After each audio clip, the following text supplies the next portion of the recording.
નમસ્કાર. ગુજરાતી વ્યાકરણના આજનો ટોપિક છે આપણે જોડણી.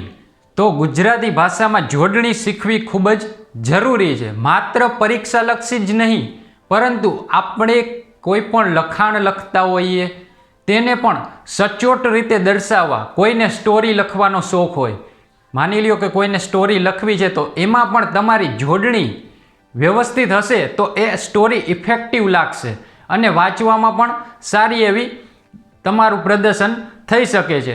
તો જોડણી આપણી માતૃભાષા ગુજરાતી હોવાથી તેમાં તો ભૂલ થવી જ જોઈએ નહીં. ગાંધીજી કહે છે કે આપણે ઇંગ્લિશ ભાષામાં આપણે કોઈ સ્પેલિંગ ખોટો લખીએ તો એમાં આપણને શરમ લાગે છે, પરંતુ આપણે ગુજરાતી ભાષાની જોડણીની ખોટી લખીએ છીએ એટલે કે હત્યા કરીએ છીએ તેમાં શરમ અનુભવતા નથી, એવું ગાંધીજીએ કીધેલું. ત્યારબાદ ગાંધીજીએ જોડણી કોર્સ રચવાનો પણ આદેશ આપેલો અને સારી એવો સાર્થ જોડણી કોર્સની રચના પણ કરેલી. તો હવે આપણે જોડણીમાં તો કોઈ પણ પ્રકારની ભૂલ થવી જ ન જોઈએ, કારણ કે એ આપણી માતૃભાષા છે. અને હવે જોડણી તમે વ્યવસ્થિત સમજશો, એના નિયમો છે એ બધા જ વ્યવસ્થિત સમજજો. આજનો લેક્ચર થોડોક લેન્ધી હશે, પરંતુ મને ખબર છે કેટલા લોકો આખો લેક્ચર જોવે છે, કેટલા લોકો ખાલી ડિમાન્ડ જ કરે છે કે આ લેક્ચર લ્યો, આ લેક્ચર લ્યો. મને ટોટલી વસ્તુની બધી જ ખબર હોય છે, કારણ કે જે લેક્ચર જોવે છે એ મને પર્સનલી પણ કોઈ પણ વસ્તુ ન સમજાતી હોય તો મને પૂછી લે છે ને એના ડાઉટ સોલ્વ કરી લે છે. બાકીના જે માત્ર ડિમાન્ડ કરીને 1-2 મિનિટ લેક્ચર જોઈ મૂકી દે છે એ લોકોની પણ મને માહિતી હોય જ છે. એટલે જો તમારે મહેનત કરશો તો તમને સારું એવું રિઝલ્ટ મળશે. બાકી તો મેં ઘણા એવા લોકો પણ જોયા છે કે સરકારને નોકરી આપવી હોય તો મારે લેવી છે, એટલે કે મહેનત કર્યા વગર નોકરી લેવી છે, એવી રીતે નોકરી મળે એમ નથી. એટલે મહેનત તો કરવી જ પડશે, મહેનત વગર કાંઈ નથી મળવાનું. એટલે વ્યવસ્થિત લેક્ચર જોવો અને મારા લેક્ચરમાં ખાસ તો નિયમો ઉપર ભાર દેવામાં આવે છે, કારણ કે નિયમો આવડતા હશે તો તમને એના ઉદાહરણો આવડશે. એ ઇંગ્લિશ ગ્રામર હોય, ગુજરાતી ગ્રામર હોય, કોઈ પણ એમાં રિઝનિંગ પણ આવી જાય. એટલે કે તમે નિયમો જે યાદ રાખશો તો ઉદાહરણ તમે એમને તમારી રીતે જ સોલ્વ કરી શકશો, કારણ કે પરીક્ષામાં બેઠી બેઠી વસ્તુ એક પણ પૂછાતી નથી. એટલે ખાસ તો નિયમો ઉપર ભાર આપું છું.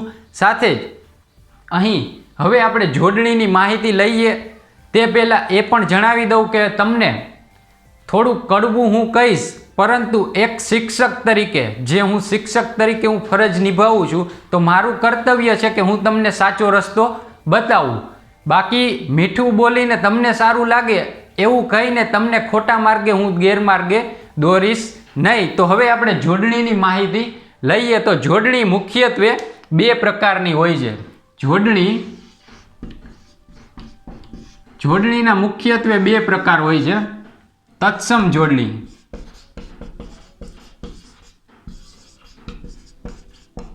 અને તદ્ભવ જોડણી.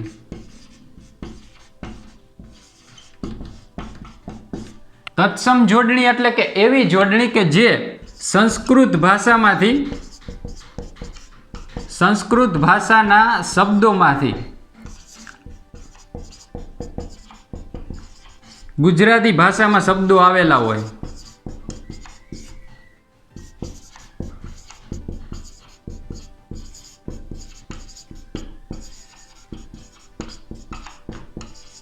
સંસ્કૃત ભાષાના શબ્દોમાંથી ગુજરાતી ભાષાના શબ્દો આવેલા હોય તેવી જોડણીને તત્સમ જોડણી કહે છે.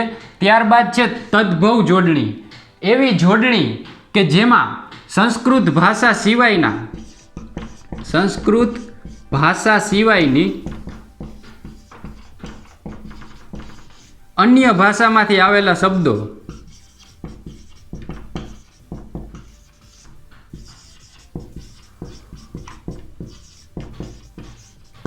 તેને કહેવાય તદ્ભવ જોડણી. તો આપણે સૌપ્રથમ તત્સમ જોડણી લઈશું માહિતી.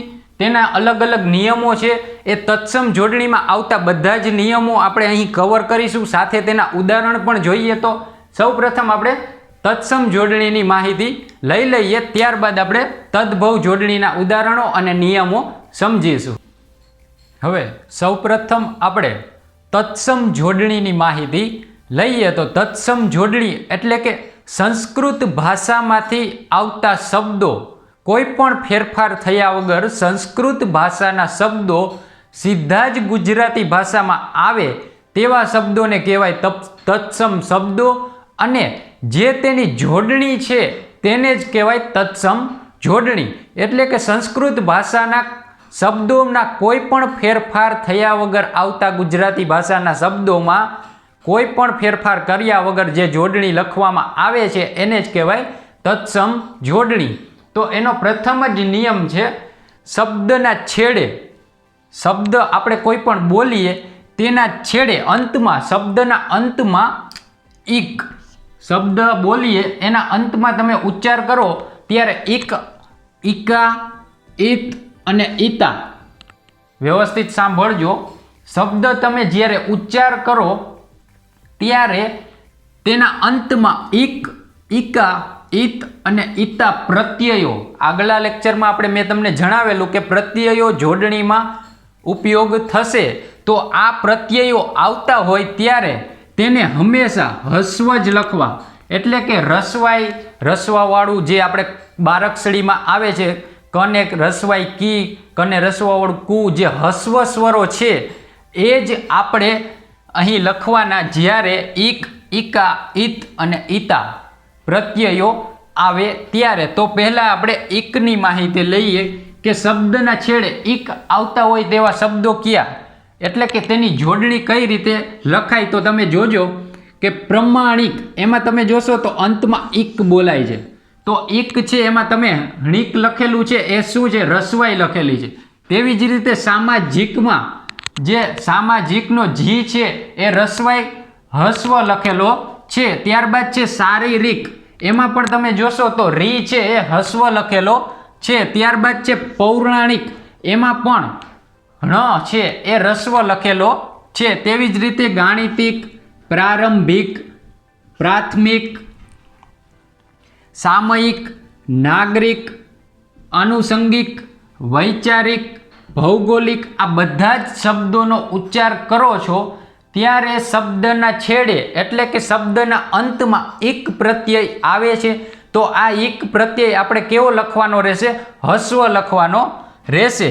પરંતુ કેટલાક અપવાદ પણ હોય છે. આ અપવાદ શેના લીધે હોય છે એ હું તમને જણાવીશ સંધિમાં.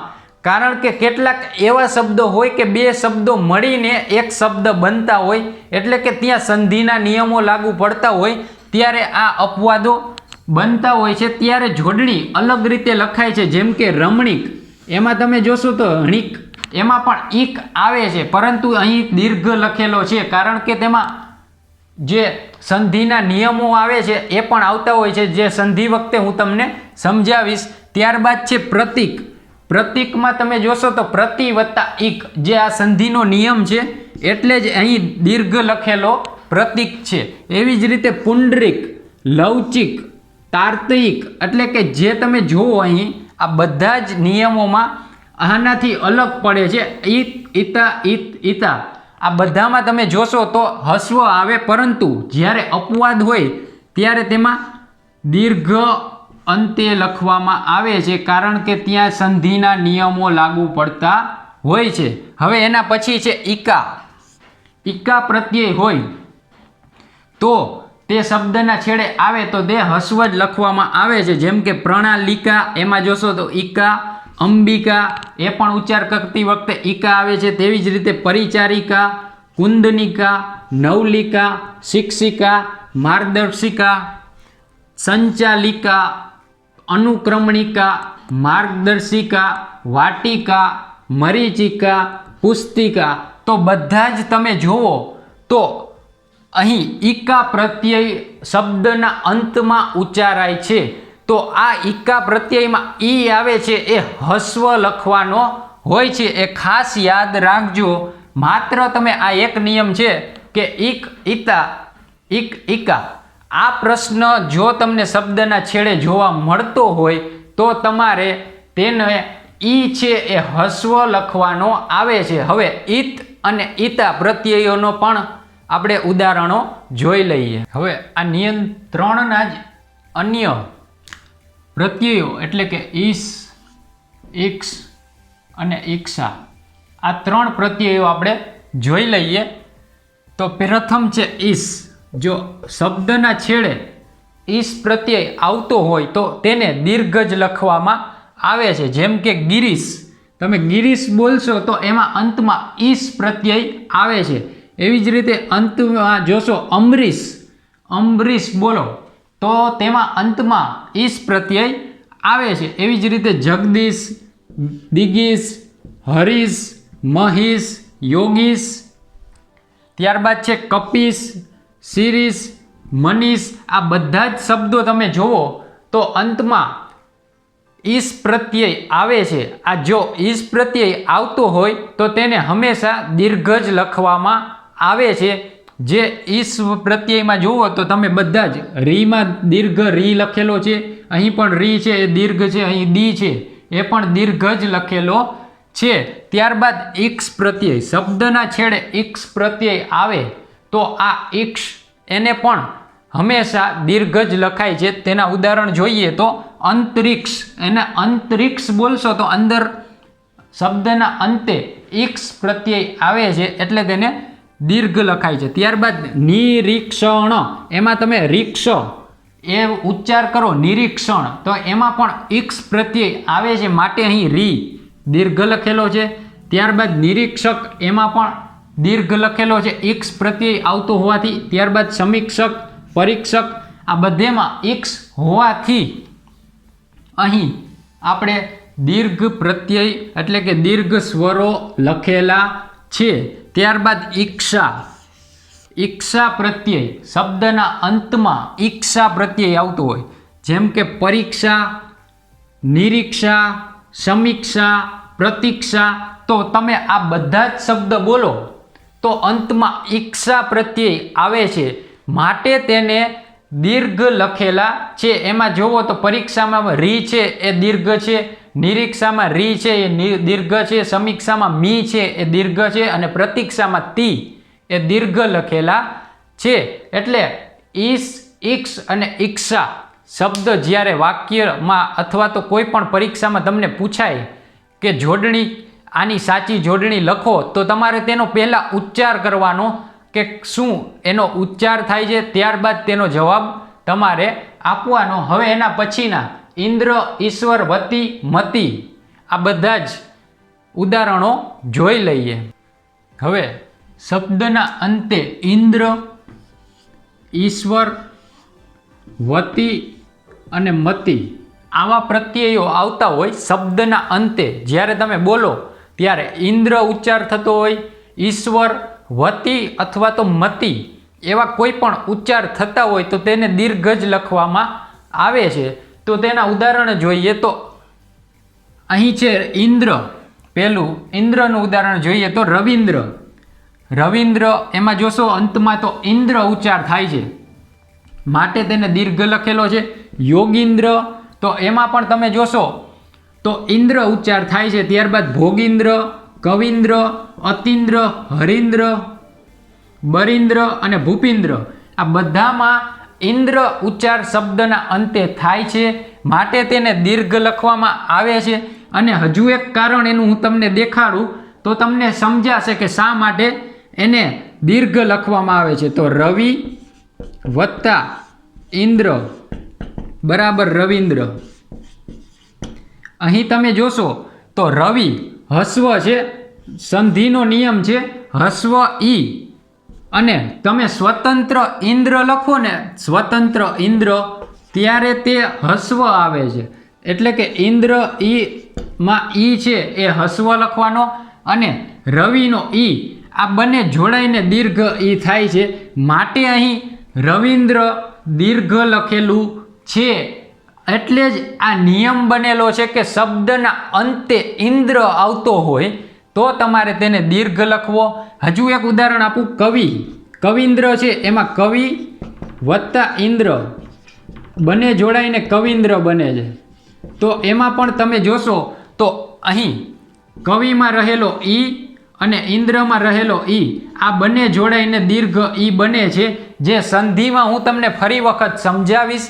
આ તો જોડણી તમને સંધિ થોડી ઘણી તો આવડતી જ હશે, તો તમારે જોડણી વ્યવસ્થિત સમજાય કે શા માટે એ ઇન્દ્ર દીર્ઘ લખવામાં આવે છે.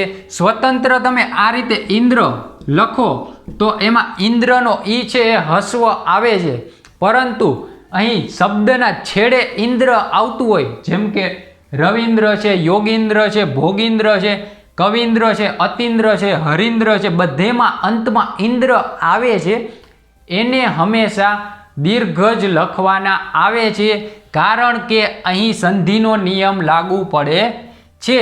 ત્યારબાદ છે ઈશ્વર. શબ્દના છેડે ઈશ્વર આવે, જેમ કે કવિશ્વર, કવિશ્વર બોલો તો અંતમાં ઈશ્વર શબ્દ આવે છે. એવી જ રીતે દિગીશ્વર, કપીશ્વર, નારીશ્વર, યોગીશ્વર.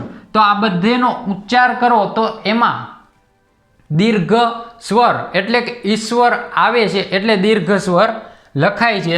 હજુ એક સમજણ, આવી જ રીતે અહીં સંધિનો નિયમ જ લાગુ પડે છે, જેમ કે કવિ વત્તા ઈશ્વર. તો તમે જોશો તો આપણે એક સંધિનો નિયમ છે કે હસ્વ ઈ વત્તા દીર્ઘ ઈ જોડાઈને દીર્ઘ ઈ બનાવે છે. તો અહીં કવિમાં રહેલો હસ્વ ઈ અને ઈશ્વરમાં રહેલો દીર્ઘ ઈ બંને જોડાઈને અહીં દીર્ઘ સ્વર બનાવે છે. એવી જ રીતે દિગીશ્વરમાં, કપીશ્વરમાં, નારીશ્વરમાં, યોગીશ્વરમાં બધામાં સંધિનો નિયમ લાગુ પડેલો હોવાથી અને શબ્દના અંતે ઈશ્વર શબ્દ આવે માટે તેને દીર્ઘ લખવામાં આવે છે. ત્યારબાદ છે વતી. તો એમાં જોશો તો શબ્દના અંતે સરસ્વતી, ભગવતી, કર્ણાવતી, માયાવતી, લીલાવતી, તો શબ્દના અંતે વતી શબ્દ આવતો હોય તો તમારે તેને હંમેશા દીર્ઘ જ લખવાનો આવે છે. ત્યારબાદ મતી. એમાં તમે જોશો તો સાબરમતી, શ્રીમતી, ભાનુમતી, હાથમતી, તો આ બધા શબ્દના અંતે મતી શબ્દ આવતો હોય તો તેને દીર્ઘ લખવાનો આવે છે. પરંતુ આ મતી બુદ્ધિના અર્થમાં, કોઈની પરવાનગી અથવા તો બુદ્ધિના અર્થમાં મતી આવે તો એ મતી હસ્વ લખાય છે, એ પણ યાદ રાખજો. જેમ કે અનુમતિ, અનુમતિ લખવી હોય તો એમાં આવતો મતી છે એ હસ્વ લખાય છે જ્યારે બુદ્ધિના અર્થમાં ઉલ્લેખ થયેલો હોય ત્યારે. પરંતુ જ્યારે નામના અર્થમાં મતી આવતું હોય, સાબરમતી, શ્રીમતી, ભાનુમતી, હાથમતી, તો એ બધા દીર્ઘ લખવાના આવે છે જે શબ્દના છેડે. પરંતુ બુદ્ધિ, મતી, બુદ્ધિનો સમાનાર્થી થાય મતી, એના અર્થમાં આવતું હોય ત્યારે હસ્વ સ્વર લખાય છે. હવે એના પછી છે ગિરિ, હણુક. આ બંને જે પ્રત્યયો આવે છે શબ્દના છેડે તેની પણ માહિતી લઈ લઈએ. હવે શબ્દના છેડે ગિરિ અથવા તો હણુક આવતું હોય તો તેને દીર્ઘ લખવામાં આવે છે. આ વસ્તુ મેં તમને પ્રત્યયો જ્યારે ટોપિક ચાલતો હતો ગુજરાતી ભાષાના પ્રત્યયો, તેમાં મેં સમજાવેલું કે ગિરિ ફારસી ભાષાનો શબ્દ આવે ત્યારે તે દીર્ઘ લખાય છે. જેમ કે કામગીરી, દિલગીરી, દરમિયાનગીરી, ગાંધીગીરી, દાદાગીરી, આ બધા જ શબ્દો જોશો તો અંતમાં જે ગીરી આવે છે એ દીર્ઘ લખાય છે.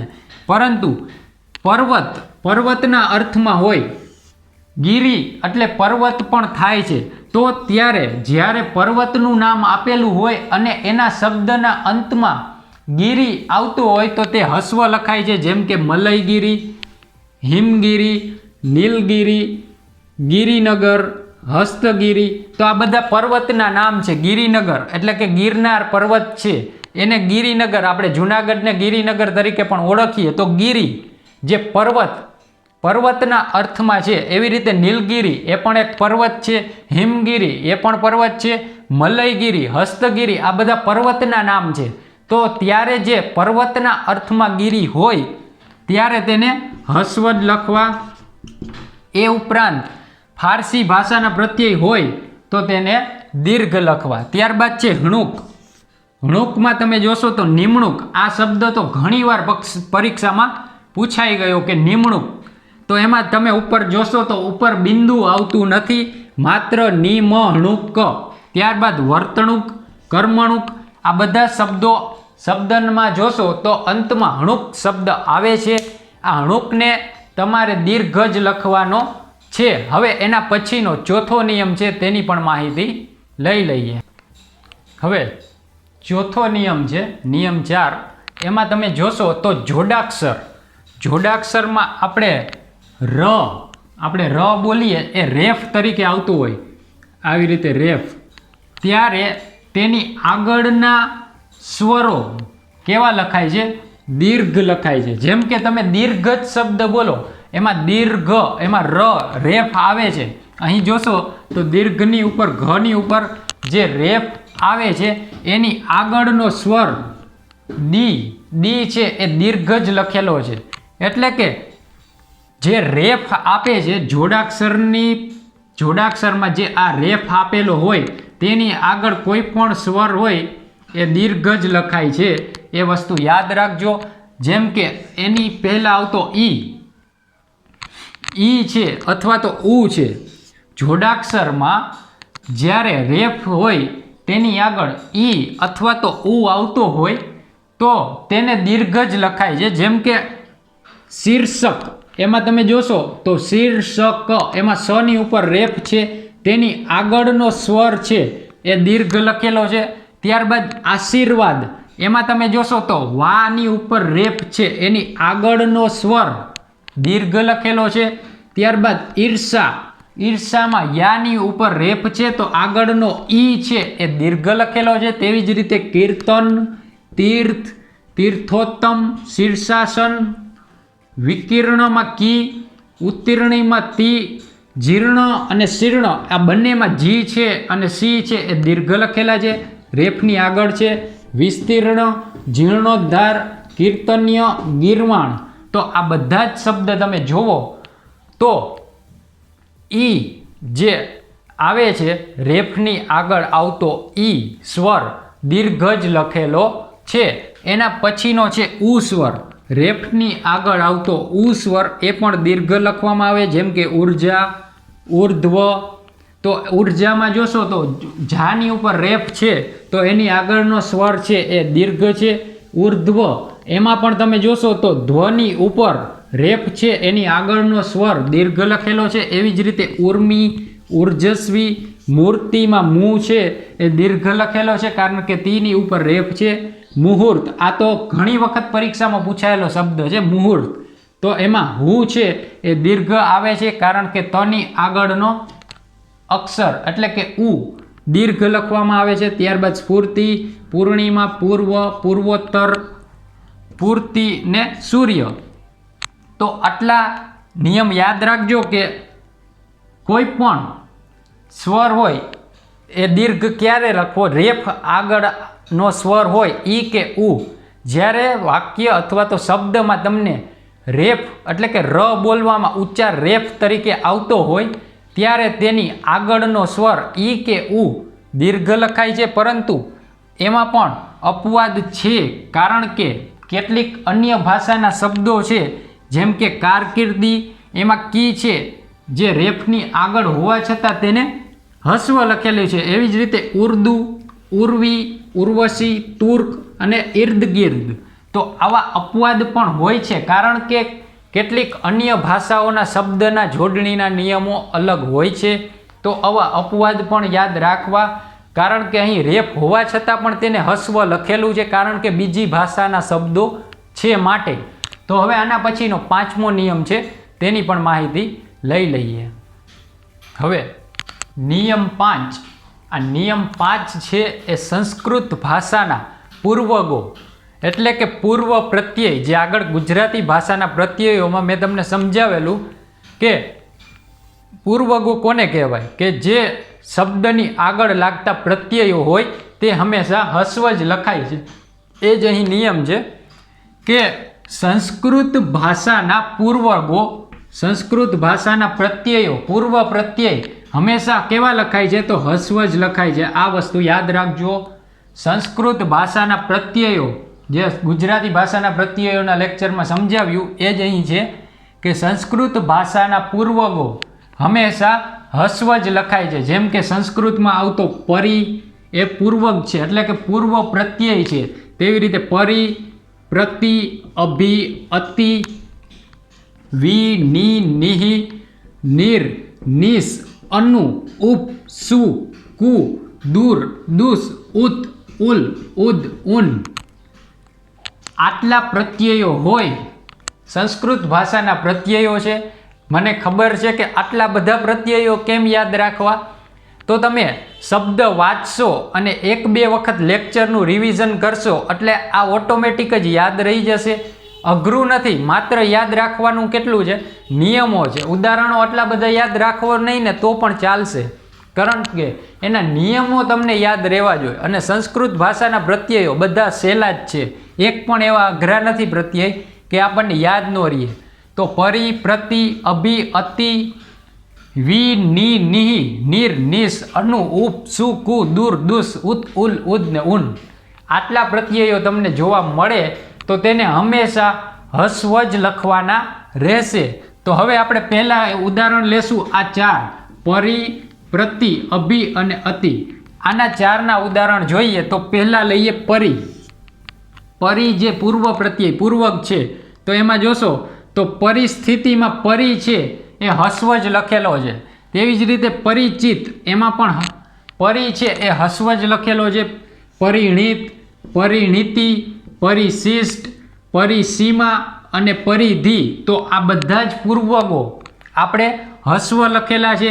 પરંતુ અપવાદ પણ જોઈએ કે પરિક્ષિત એ આપણે દીર્ઘ લખેલો છે. પરી અહીં ઇક્ષ પ્રત્યય આવેલો આગળ જ હમણાં જ જોયું હજી કે ઇક્ષ પ્રત્યય હોય તો તેને દીર્ઘ લખવાનું. તો અહીં પરીક્ષિતમાં પરી આવતો હોવા છતાં આપણે દીર્ઘ લખેલો છે, કારણ કે ઇક્ષ પ્રત્યય અહીં ઉચ્ચાર કરો ત્યારે આવે છે. એવી રીતે પરીક્ષામાં ઈક્ષા પ્રત્યય આવે છે, માટે આપણે અહીં પરી છે એ દીર્ઘ લખેલો છે. એટલે 2 નિયમ એકયારે ક્યારેય લાગુ નહીં પડે. આ વસ્તુ તમે જોઈ શકો છો. હમણાં જ આપણે નિયમ જોયું કે ઇક્ષ અથવા તો ઈક્ષા હોય તો તેમાં દીર્ઘ જ સ્વર આવે છે. તેવી જ રીતે પરીક્ષણ એમાં ઇક્ષ આવે છે, એ પણ તમે જોશો તો દીર્ઘ છે. પરીક્ષક એમાં પણ ઇક્ષ દીર્ઘ જ લખેલો છે. તો આ અપવાદ તમે જોઈ શકો છો કે જોડણીના નિયમ ક્યાંય મિક્સ નથી થતા. હવે એના પછી છે પ્રતિ. પ્રતિ છે પૂર્વગ, તો એમાં પણ જોશો તો પ્રતિદિન, પ્રતિનિધિ, પ્રતિનિયમ, પ્રતિબંધ, પ્રતિબિંબ, પ્રતિકૂળ અને પ્રતિલિપિ, તો આ બધા જ પૂર્વગો હસ્વ લખેલા છે. ત્યારબાદ અભિ, તો અભિરુચિ, અભિજીત, અભિભૂત, અભિનિવેશ, અભિમન્યુ અને અભિષિક્ત, આ બધામાં પૂર્વગો જેટલા પણ પૂર્વગો છે એના સ્વર કેવા લખેલા છે, હસ્વ લખેલા છે. અહીં પરી, પ્રતિ, અભિ આ બધા જ પ્રત્યયો પૂર્વ પ્રત્યય પૂર્વગો હસ્વ લખેલા છે. એવી જ રીતે અતિમાં અતિશય, અતિવૃષ્ટિ, અતિરિક્ત, અતિજ્ઞાન, અતિસ્તુતિ, અતિમાત્રા ને અતિભાષી, તો બધામાં તમે જોશો તો આપણે અહીં જે પૂર્વ પ્રત્યય છે અહીં પરી, પ્રતિ, અભિ અને અતિ આ બધા જ પૂર્વ પ્રત્યય આપણે હસ્વ લખેલા છે. તો હવે એના પછીના વી, ની, નિર, નિસ આ જે પ્રત્યયો છે આટલા બધા, આ બધાના આપણે ઉદાહરણો જોઈ લઈએ. હવે વી, ની, નિહિ ને નિર આ 4 પૂર્વ પ્રત્યય વી, ની, નિર અને નિહિ, આ 4 પૂર્વ પ્રત્યય હોય ત્યારે તેને હંમેશા હસ્વ જ લખવા, કારણ કે સંસ્કૃત ભાષાના પૂર્વ પ્રત્યયો છે.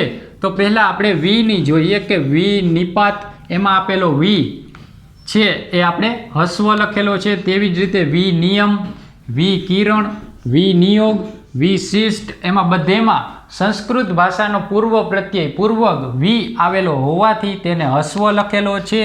તેવી જ રીતે નીમાં જોશો તો નિબંધ, નિયમન, નિવસન, નિકંદન, નિદાન અને નિપુણ, આ બધામાં તમે જોશો તો ની પ્રત્યય આવેલો છે પૂર્વ પ્રત્યય હોવાથી તેને હસ્વ લખેલો છે, સંસ્કૃત ભાષાનો છે.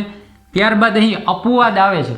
અપવાદ આવે અહીંયા સમજી જવાનું કે અહીંયા બીજા નિયમ લાગુ પડે છે, કાં તો સંધિના નિયમ લાગુ પડતા હશે તો અથવા તો જોડણીના જ અન્ય નિયમ લાગુ પડતા હશે. તો અહીં જોશો તો સંધિનો નિયમ લાગુ પડે છે. નીડરમાં જોશો તો એની સંધિ આ રીતે છૂટી પડે, નિહી વત્તા ડર. એવી જ રીતે નીરવનો નિહી વત્તા રવ. આ રીતે જે સંધિ છૂટી પડે છે એનો જવાબ આવે નીરવ અથવા તો અહીં જ આવશે નીડર. તો આ રીતે જ્યાં સંધિના નિયમ લાગુ પડે છે ત્યાં તમે અપવાદ જોવા મળશે. જેમ કે નીડરમાં આવતો ની દીર્ઘ છે, નીરવમાં આવતો ની, ત્યારબાદ નીરજનો ની, નીરસનો ની, નિરોગીનો ની, ત્યારબાદ અહીં નીતિ. કોઈ પણ બે અક્ષરના, હજી જોડણીમાં આપણે આગળ નિયમ લેશું એમાં આવશે કે બે અક્ષરના જે શબ્દ હોય તેમાં પ્રથમ અક્ષર છે એ દીર્ઘ જ લખવામાં આવે, માટે અહીં નીતિ છે એ પણ દીર્ઘ છે, નીર છે, નિપજ છે.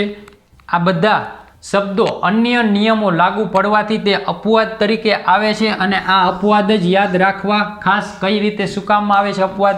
તો અહીં સંધિનો નિયમ છે, ક્યાંક જોડણીનો જ નિયમ આવે છે, એવા હોય ત્યારે અપવાદ આવે છે. ત્યારબાદ છે નિહી. નિહીમાં જોશો તો નિહી સ્વાર્થ, નિહી શબ્દ, નિહી સત્ય, નિશેષ, નિસંતાન, નિશંક. આ બધેમાં નિહી પ્રત્યય, પૂર્વ પ્રત્યય હસ્વ જ લખેલો છે, કારણ કે સંસ્કૃતનો છે. ત્યારબાદ નીર. હવે એમાં જોશો તો નિરભિમાની, નિરાકાર, નિરુદ્દેશ, નિર્ભય, નિર્બળ, નિર્દય, નિર્જીવ, નિરૂપાય અને નિર્વિવાદ. આમાં તમારે ખાસ યાદ રાખવાનું. હમણાં જ આપણે જોયું કે રેપ તરીકે આવતા હોય તેની આગળ ઈ કે ઉ દીર્ઘ લખવાના, પરંતુ અહીં પ્રત્યય કીધું છે. સંસ્કૃત ભાષાનો પ્રત્યય નીર આવતો હોય, સંસ્કૃત ભાષાનો પ્રત્યય નીર તરીકે આવતો હોય અને ઉચ્ચાર કરતી વખતે આપણે લખીએ ત્યારે રેફ આવતો હોય તો તે તમે જોશો તો અહીં ની છે એ હસ્વ લખેલો છે, નીર. એમાં તમે જોશો નિરભિમાની, એમાં નીર તમે બોલશો તો સંસ્કૃત ભાષાનો પૂર્વ પ્રત્યય હોવાથી અહીં હસ્વ લખેલું છે.